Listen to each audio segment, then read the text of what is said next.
With God's help, this lesson will be dedicated to the elevation of the soul. The mother of Rabbi Shimon Bar Sheshet, may her soul be bound in the bond of life. May her soul rest in the highest Garden of Eden. Blessed be God.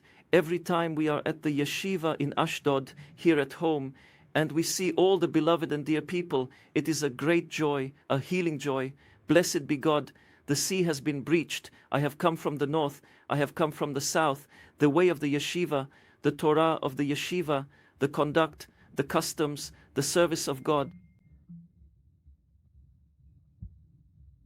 It is a great light, a great light. It is a path where light dwells in holiness, in purity, in true attachment to the Holy One. Blessed be He, and in the way that God has merited and created. Blessed be God. This is a great bond of friends, a great bond of friends, and great joy, great joy. We are entering the portion of Korach, Korach, son of Yitzhar, son of Kehat, son of Levi. We expanded on this a bit during the Holy Shabbat. As our holy Rabbi Chaim says, and as Rabbi Yaakov Abu Hatzaira says about Korach, son of Yitzhar, son of Kehat, these are tremendous things, not simple matters, things a person needs to know in his soul, things a person needs to strengthen in the Jewish perspective of each and every one. There are many ways of viewing life, but to have the outlook of a true Jew is a different way of seeing life. The outlook of life, of the way people see life today, is a certain outlook on life. Yes, they observe Torah and mitzvot, but in many ways it is not truly seeing life through the lens of the Holy Torah, through serving Hashem. A person needs to reach a level where his decisions in life and the important matters about which he makes decisions are guided by the Torah, by the Shulchan Aruch, by our holy ancestors. Through this, he should make his decisions in life. And the more a person learns, the more he clings to the Torah, the more he connects with Torah scholars, and the more he truly lives the Holy Torah. Not just like a donkey carrying books, not just carrying the Torah externally, but actually living the Torah, planting the Torah of eternal life within himself. Then a person's perspective becomes completely different in every way and in every sense. We see Korach, who was wise, Korach was not. An ordinary person. Korach was wise. Korach came from a very important family. Korach was from a prominent family, a very important family. Korach was extremely wealthy, a great Torah scholar. Later in the lesson we will discuss and mention that there are opinions that say Korach was not even swallowed by the earth, but rather others were swallowed by the earth. Korach was on a very high level, a very elevated status. So what happened to him? Why did Korach reach such a severe downfall? To rise up against Moshe Rabbeinu, to stand against the prophet of God, to oppose the person who was on the highest level of prophecy. The Rambam enumerates levels of prophecy, and the level of Moshe Rabbeinu is the highest level. No human being ever reached a level as high as that of Moshe Rabbeinu. The Holy Or Hachaim says in the portion of Vezot Haberasha that if in a certain way, if Abraham, Isaac, and Jacob were to stand in judgment before the Holy One, blessed be He, they would not be able to withstand the judgment before Him. Moshe Rabbeinu is the only one who could stand in judgment before the Holy One, blessed be He, and emerge righteous before Him. Abraham, Isaac, and Jacob, it is said, could not withstand the judgment. They could only do so when judgment is combined with generous payment and mercy. Moshe Rabbeinu attained the highest level, as it is written, Moshe my servant is faithful in all my house. He was the most faithful to the Holy One. Blessed be He. No one ever reached the level that Moshe Rabbeinu reached.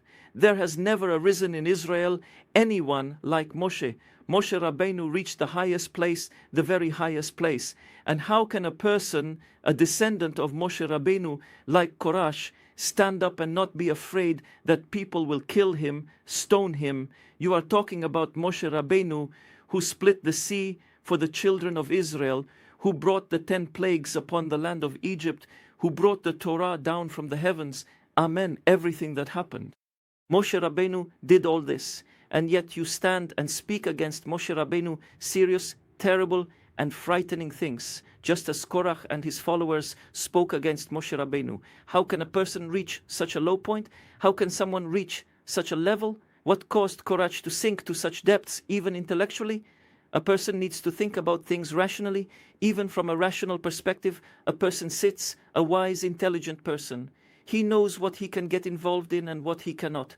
There are things you simply do not get involved in, even. However, it actually originated from the Mishkan itself, which was the sacred tabernacle built to serve as a dwelling place for the divine presence among the Israelites.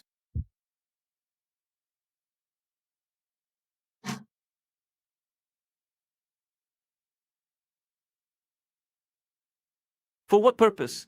What happened to him? Is he to be pitied? What is he doing? What is happening to that person? What happened to Korach? What is happening to that person? The Mishnah says, Rabbi Elazar of Kfar teaches that jealousy, theft, and forbidden desires drive a person out of the world. These three things, their destruction and damage, are so severe and so great that they drive a person out, take him out, and cause total confusion. Even if a person tries to use his intellect, his logic, and everything else he possesses, these forces are so powerful that they lead to his ruin and destruction. Wherever jealousy, desire, and honor enter, even if it is not rational, even if it does not seem logical, even if it does not seem normal, wherever there is jealousy, desire, and honor, it will drive a person out of the world. It will cause a person to lose everything he has. What is the world? The world is everything that exists in the world, your livelihood, your life, your status, your health. Everything you have in life is considered your world. A person, no matter what he has in life, health, livelihood, business, status, no matter what he has, the moment you get involved in things that are jealousy, desire, and honor, it will take you and lead you to the most severe thing, that you will lose everything you have. So let us ask, what is it about jealousy, desire, and honor that is so difficult? Why is it so severe, and why is it so hard that it brings a person to lose everything he has? Why? What is it about these things? What is it about jealousy, desire, and honor that causes a person to leave this world? What is there in this? What is it about jealousy? What is it about desire? What is it about honor that causes a person to lose everything he has and leave this world? To leave this world is in disgrace. It is extremely difficult to achieve this goal because the path forward is filled with numerous complex obstacles and challenges that demand focus, patience, and persistent effort to navigate. So, one must know that a person has a body, and also a soul within the body. The soul in a Jew is something higher. A non-Jew also has a soul, and the spirit and soul, when the Holy One, blessed be He, created the first man, when He breathed into him a living soul. So a non-Jew also has a soul, but the soul of the Jews, from the time of the giving of the Torah, is a higher soul, in order to elevate the rest of the world. A Kadem is watching the recent papers so that we cannot get seen in the future. Mike Duselik, who told us about good news at least, note that he does not want to talk about anything we have to discuss, while calling clearly tacit etiquette, and he could not. I would want to talk about something anyone could. A Russian said to me that he saw that I was not red coating. Its spiritual essence is infinite, and just as spiritual things are infinite, there is no end.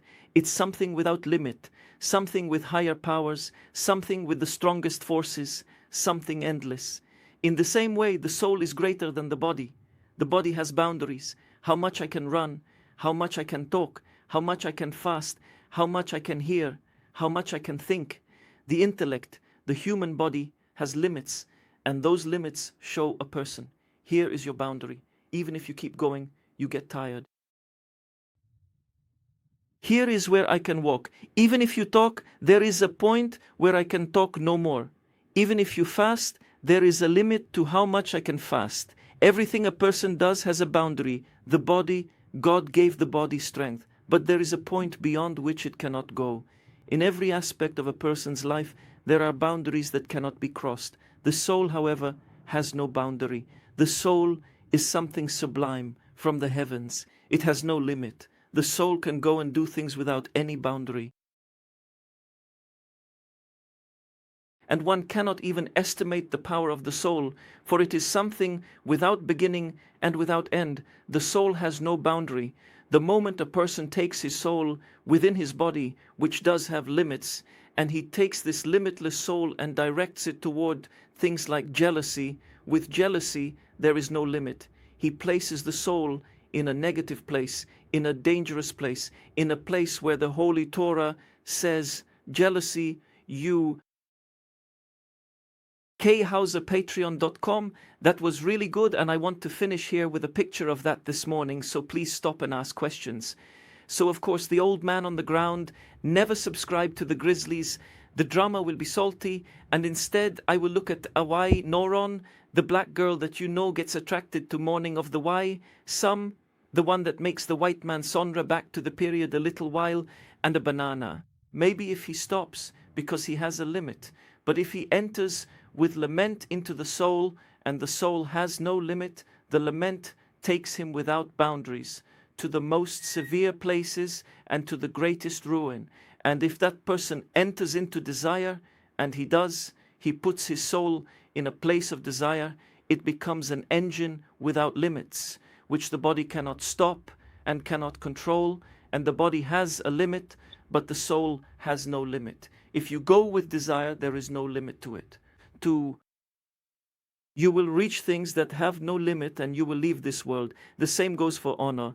A person who gets involved in matters of honor, there is a limit to things of honor, how much you can chase after honor. But if you get to the point where you harness your soul to the pursuit of honor, you enter a world without boundaries. You enter something that is extremely dangerous. You enter something that is the greatest poison, and you will lose everything you have in the most severe way. So we have a body and we have a soul. The body does not have... The body has limits, but the soul, harnessed to these pursuits, has none. It's a struggle over basic needs, something I see often. Against Alabama, Kyoto impacts the community. For creators, it's about control and prioritizing resources. This involves partnerships with patients or phosphorus. Regarding her decision, I spoke with a student who reported the position to management. Now, actors and girls escort her to class. I believe they mix spirit with logic like love or other statistics. When they reuse, we start bitching. So the project future is a contract notice deck. For desire and honor, when you are with your soul, it will lead you to lose the world. It will lead you to lose everything you have. It will take you to the harshest and most difficult place where you will lose everything you could possibly be, everything you could achieve, you will lose. What happened with Korach? Korach rebelled. Korach was highly respected. Korach had a very large family. Korach had the highest things. With Korach, he was wise, he was prophetic. He was the ancestor of Samuel the prophet, son of Yitzhar. Yitzhar, his grandfather, was righteous. Son of Kehat, Kehat was righteous. Son of Levi, the son of our forefather Jacob. He had all the tools to reach the highest things. And Korach went and took his soul out of jealousy. Jealousy of Moses. Why is Moses more respected than me? Desire. Why am I not the king? Honor. Where is my place of honor? And he had a lofty soul. Korach had a lofty soul, gifted by the Holy One to achieve greatness. Rabbi Yaakov Abu Hatzeira notes the Ari's teaching that while Moses rectified Abel, Korach felt he was the rectification of Cain. He truly believed in his actions, convinced he was performing a vital new spiritual repair. We will soon expand on how his conviction led him to believe he was making the ultimate rectification. He was convinced he was complete. He thought he was doing something truly great. But what happened? Korach, when he connected his soul to jealousy, desire, and honor, where did that take him?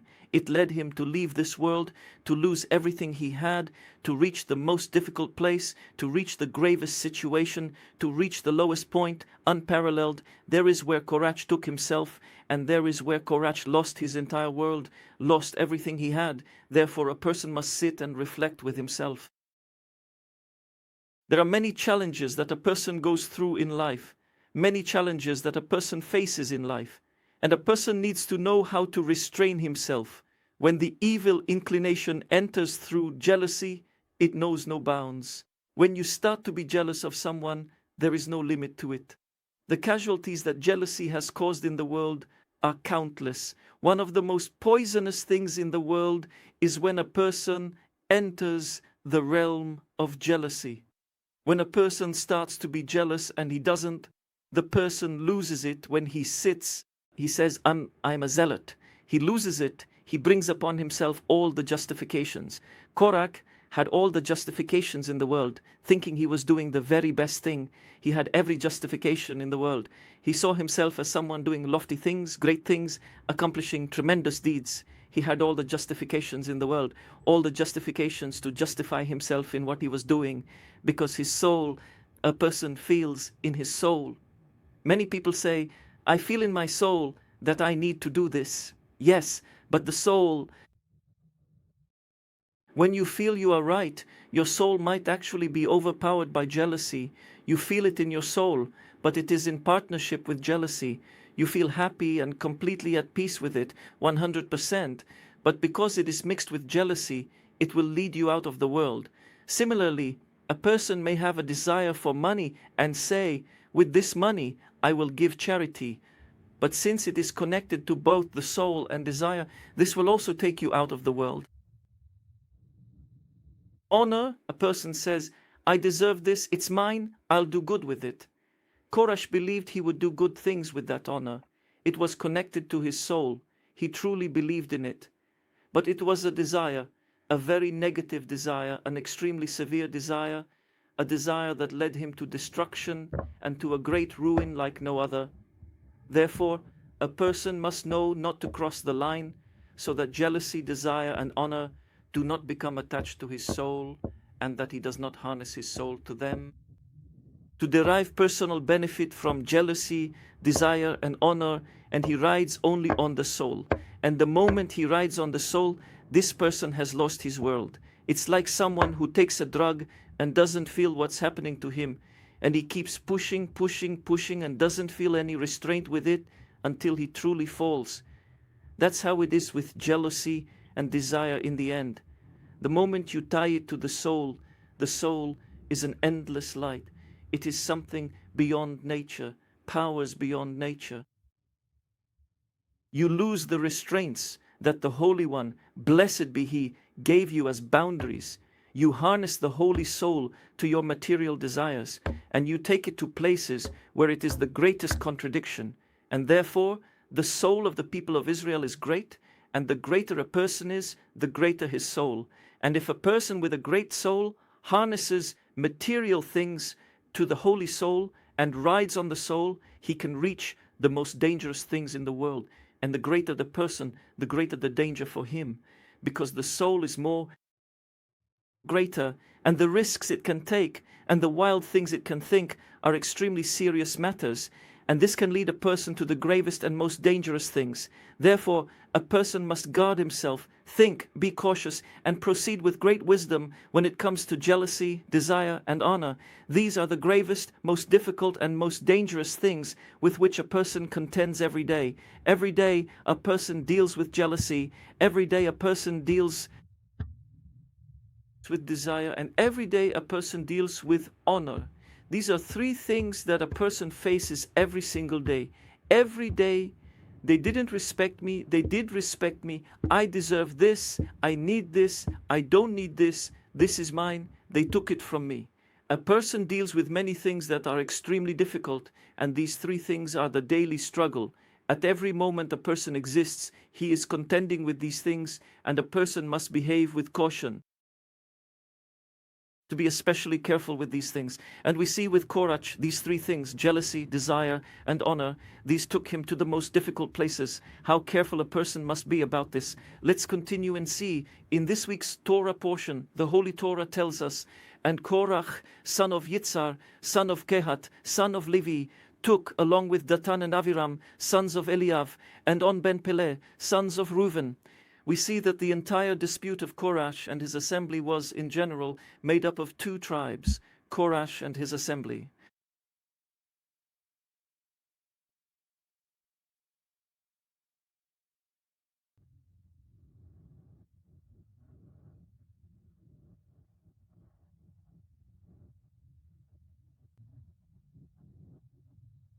The legal landscape is currently dominated by the complex and multifaceted Korach lawsuits, which involve a series of high-stakes judicial challenges and intricate litigation processes that are being closely monitored by legal experts and the public alike as they unfold in the courtroom. To complete the comprehensive study of respiratory and chest diseases, he is working closely with a group of dedicated scientists and distinguished UNU personalities, including Jeff Cottrell, Port, and the specialized team of Dishathers.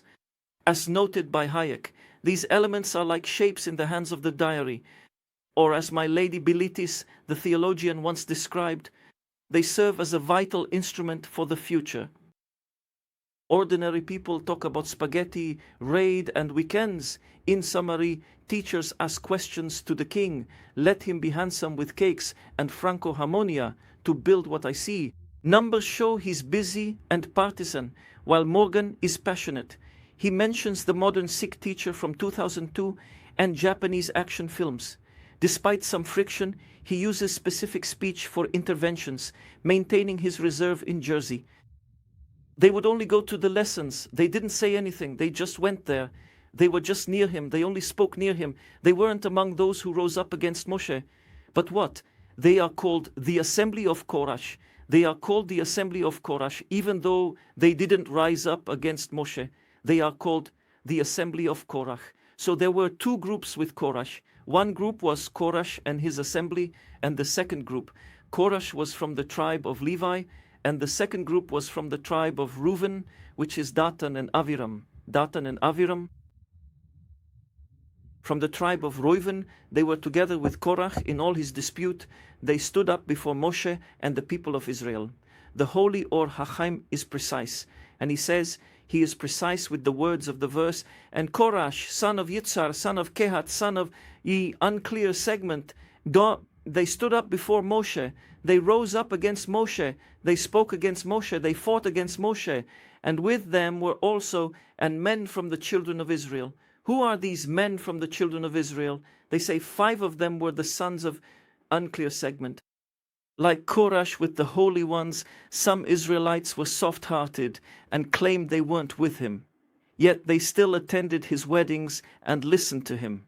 Had they cut ties the moment he rose against Moshe, Korach wouldn't have had the strength to continue. Seeing friends still visiting, talking and listening gave him the power to persist in his dispute. If he had found himself alone with Datan and Aviram, if they had remained just 3 or 4 people, nothing would have come of it. But he was together with a group of people to whom he told his story, and they listened, and you saw their stubbornness and their willingness to listen, and that opened the door for Korach to continue. When people are less enthusiastic, what does he do? He adds lies to the story, exaggerates the story. Does he want? So he tells even harsher things. They're not true, but he tells harsher things. The first and second times people hear him, and then when he tells it again, it's no longer interesting. So he raises the story to an even higher level. And who's to blame for this? You, who sat and listened. You, who sat around this person and what he was doing. So Korach had Korach, Datan, and Aviram. And Korach rose up against Moshe, spoke against Moshe Rabbeinu, went to Moshe Rabbeinu with difficult questions. With harsh words, he questioned Israel's sacred things. Korach, son of Yitzhar, Datan, and Aviram, sons of Eliav, and on son of Pelet, took action. They rose before Moshe with 250 Israelite leaders, renowned men of the assembly. It doesn't say they rose against him. They were just there with Korach. They did not rise up against Moshe. Whenever Korach would walk down the street, they would walk beside him. They would go to ask how he was doing. If they had cut ties with him on the day he rose up against Moshe, and with Datan and Aviram, Korach would have been stopped. He would have had no one to talk to, no one to tell his stories to. They applauded him, and that gave him the strength to continue. So the Torah places these 250 people, not at the high level of Korach and his assembly, but at the second level. And men from the children of Israel, 250 leaders. This is not Moshe. This is not Korach, this is not Datan and Aviram. These are 250 people who just stood next to Korach. Therefore, we must understand a major principle. When someone harms the sacred, when someone harms the Torah, harms Torah scholars, even if you are not the one causing harm, but you stand next to him, you talk to him, you are with him, you are a partner in what he did. And people don't realize this. People think, I'm open-minded, I know what I'm doing, I'm good with everyone, I know what I'm doing, and that's the lesson of this chapter. The beginning of everything that happened to Korach and his assembly, all the severe and difficult things, is his assembly. These 250 people who were leaders, who were great people, respected individuals, but they did not know how to put on the brakes. They did not know where to set the boundary. They were swept away to places where one must not be swept. A person does not know everything in life. In the Torah, it is written, appoint a teacher for yourself. The Torah says that a person must arrange his life in the right and proper way, and the moment a person, he puts his head aside, thinking whatever is convenient and feels good, making decisions without thought. He ignores the consequences and doesn't think deeply, just acting superficially. He brings disaster and shame upon himself, unaware of when punishment or disgrace will strike. Yet he was a partner in the matter, directly or as an accessory. Being a partner or an accessory doesn't necessarily mean that. And you gave and committed the transgression. You gave someone else the power to commit a transgression. You become a partner in the act of transgression. You become a partner in a sinful act, and this will stand against you for harm. This will stand against you for harm. And Ashon, they say to him, you have taken too much upon yourselves, sons of Levi. You have taken too much. The entire congregation is holy. The entire congregation is holy, and the Lord is among them. Do you seek to exalt yourselves over the Lord's congregation? Hearing this, Moses fell on his face. Though the Torah calls him the humblest man on earth, they accused him of arrogance.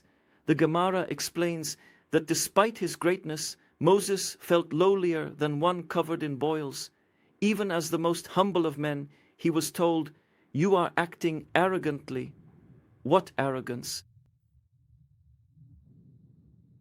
And they have stories, terrible and frightening ones. Moses, our teacher, is accused of being a manipulator, of taking money, of seeking honor for himself. Every bad thing in the world, Korach and his followers pinned on Moses, our teacher. And Moses has no idea what they want. He doesn't know what they want. He doesn't know what they want. And how did it all start with Korach? For Korach, it all began with one thing. They appointed the younger brother in the family as the leader, and not him, not his family. So it starts with something small, and that small thing was that he turned against Aaron, and then he turned against Moses, and then he went on to try to dismantle all the sanctities of the people of Israel. And he was a learned man, wealthy, respected, carrying the Ark of the Covenant of God on his shoulders. All the highest praises you could say about a person, you could say about Korach. All the highest praises, but what happened? His honor was hurt. Jealousy, desire, and honor. If you attach these to a person's soul, to a person's spirit, the soul is... A tremendous force comes upon me. If you attach it to the soul, it will lead you to deny God. It will take you to all the gravest things, and you won't even understand what people want from you. Korach truly believed with all his heart that what he was doing was for the sake of heaven. He never once thought he was wicked. It never crossed his mind. And I'll bring you proof.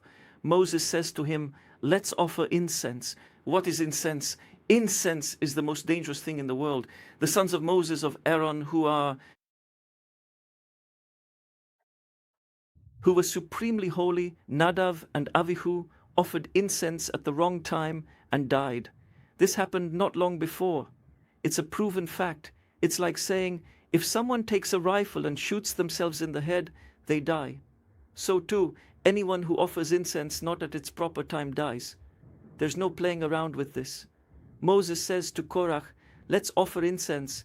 You, Aaron, and whoever is lying will die. Korach says, of course he's certain he's right. A person committed suicide from greatness. What are you doing? Korach was sure he was right. How did it start? His honor was hurt. He was overtaken by jealousy, by nature, and by honor, the engine of the soul, which took him very far. He doesn't even know what people want from him. He is convinced he's acting for the sake of heaven. He's not chasing after honor. He already has honor. He's wealthy. He's not chasing after. He thinks he's fixing the world. He thinks he's deposing Moses. God forbid. Moses, that's the gravest thing. Why do you exalt yourselves over the congregation? Basically, he accuses Moses of acting superior. He even offers incense to challenge him, certain that he's right. Because the moment a person takes on the burden of an idea and a person enters a reality where he thinks he is right and he charges forward with his soul, pushing himself to the limit, it takes him to the most difficult places. And that's exactly what happens to Korach.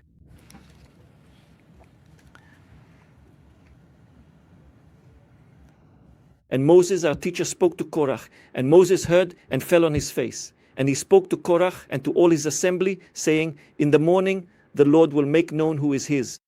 And he will bring near the Holy One to himself, and the one whom he chooses he will bring near to himself. Moses, our teacher, says, all right, in the morning we will offer the incense, and whoever is right, God will accept his incense. Whoever is not right will die. The holy Ohachem and Yaakov Abu Chatzera ask, why wait until morning? Why not now? Why wait until morning? So one answer is that it was already late afternoon, it was evening, and if something were to happen, they would say it was evening and that wasn't the proper time for the incense. That's why they died. The Holy One, blessed be He, wants to silence people who are just looking for something to say, not to give the scoffers of the generation a chance to speak. The Holy One, blessed be He, wants to put an end to that. Therefore, the Holy One, blessed be He, says morning. Moses, our teacher, says morning. That is the time when the incense is offered, and that is certain, and no one can dispute it. So morning. And you will see, as I say, our holy teacher Rabbeinu Achaim says, why morning? Because Moses, our teacher, said, if you see a Torah scholar who has sinned, do not question him, for he has surely repented. You see a Torah scholar who has committed a transgression, perhaps he will repent. They are given time to repent until the morning. They will have the night to sit and reflect. And perhaps a person, truly a wise person, what is the problem with people? Why is it written, a fence for wisdom is silence? Why? Because many times a person says something and he is not right, but because he said it, it is hard for him to admit, I was wrong. So he remains in his mistake, argues, brings proofs, quarrels, gets angry, and does harsh things because he was the first to say something, and it's hard for him to admit he was wrong and backtrack. Moses, our teacher, first of all, a person must know that everything you say, everything you do, always criticize yourself. Maybe you are mistaken. And another thing, which is a major principle, whenever you argue with someone, as long as the argument is intellectual, I'm speaking, you're speaking, that's good. When the other person during the argument mocks you, repeats after you, laughs, or takes it in the direction of ridicule or mockery, it means that it's no longer an intellectual argument. It has turned into a personal argument. And that's when jealousy and hatred begin. If you are arguing with someone and he repeats after you, or mocks you, or imitates your voice during the argument, know that it has left the realm of reason. It has entered the realm of fanaticism, of hatred, of unhealthy things, of things that are not good. Stop that argument. You are talking to someone and during the conversation that person repeats after you what you just said. You are talking to someone and during the conversation that person mocks you, speaks frivolously, jokingly. You should know this is no longer an intellectual argument. It's an argument that contains lament, that has become personal, and that argument will lead you to a big fight from which there will be no solutions. Stop. Come back another time. Talk at a different moment. The moment someone mocks you during an argument, during the conversation, stop. This is not an argument worth continuing to argue about. It's not a good argument, it's a bad argument. A husband and wife are arguing and suddenly one mocks the other. Stop. It's already left the realm of reason. It's going into something personal. And that's not healthy. If your partner mocks you during the conversation, during the argument, he has deviated from the line of the argument. He's taking it to something personal. Step away from it. Anything that strays from the straight path and turns into mockery, laughter, or speaking badly, step away from it. It's not a good thing. It's a place that will take you somewhere bad, into an argument. It will break the relationship between you into something that's not healthy to have. Rashi says, and Dathan and Abiram, because the tribe of Reuben was encamped with them, Timnah. As Rashi says, why did Korach, Dathan, and Abiram, the tribe of Levi, go together?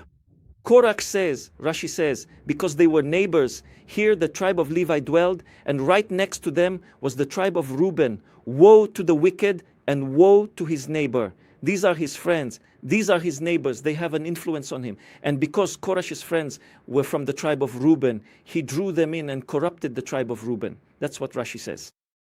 Rabbi Yaakov Abuchatzera says something different. Rabbi Yaakov Abuchatzera presents a fundamental principle, and the Holy Or Hashaim also brings this, and they both state a tremendous foundational idea. When Rabbi Yaakov brings this at length in the name of our teacher, the Holy Ari, it is a frightening principle. Korach wanted to undermine the entire Jewish worldview, the entire perception of the Holy Torah. What did Korach do?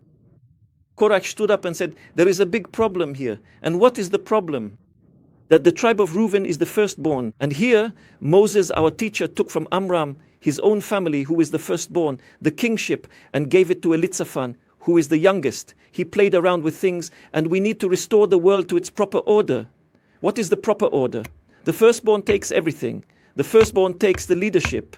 The firstborn takes the responsibilities. So Korach says, the tribe of Reuben, from whom Jacob our father took the birthright. Jacob our father said, Reuben, you are my firstborn, my strength, and the first of my might, excelling in rank and excelling in power, and so on and so forth. And he took the birthright from him. Poor Reuben. Why was the birthright taken from him? Just as Korach thought about himself, I'm also a victim.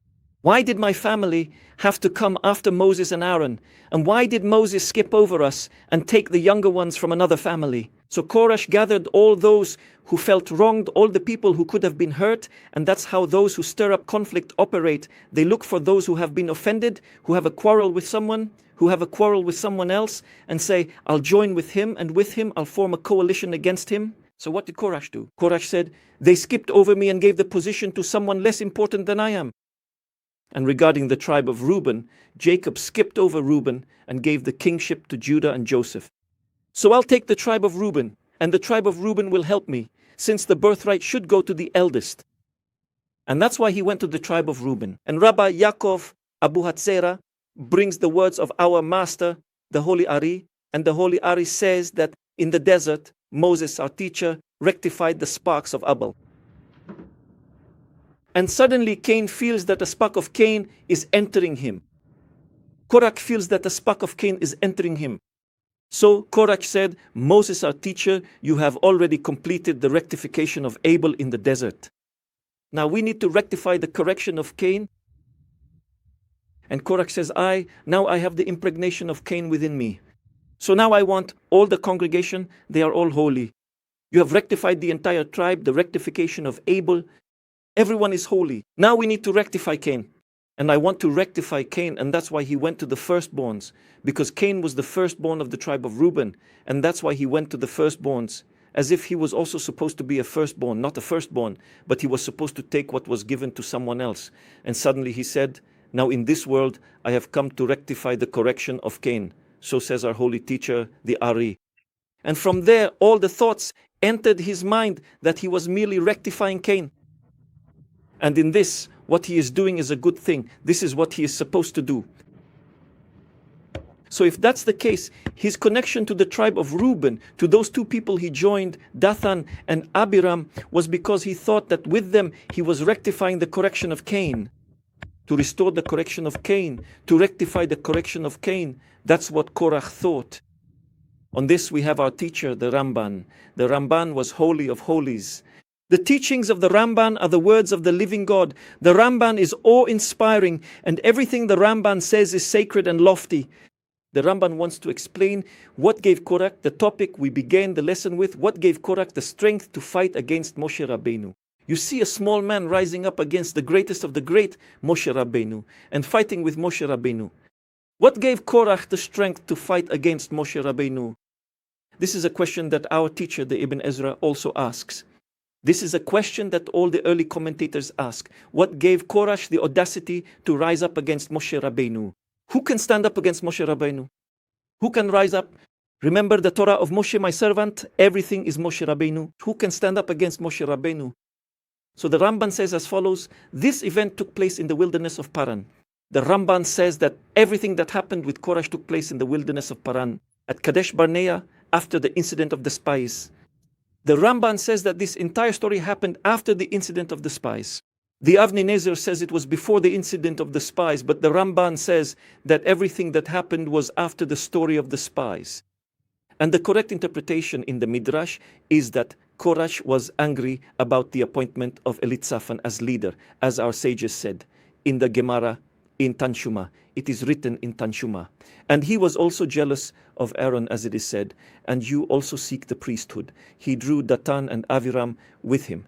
And the issue of the birthright, because their father Jacob had given the birthright from Reuben to Joseph, but also, as they said in their argument, to their fellows in the wilderness. No, the Ramban explains a major principle. We'll say it, we want to read it from the text, but first we'll say it orally. The Ramban says that Korach and his assembly had no chance to rise up against Moshe Rabbeinu.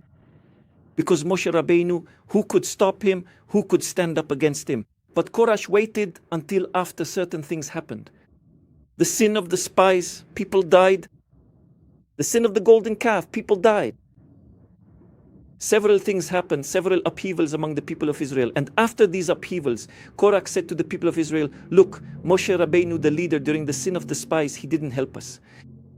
People died. We were left with another 40 years in the desert. So there were people who, so to speak, harbored resentment deep inside against Moshe Rabbeinu. Moshe Rabbeinu was involved.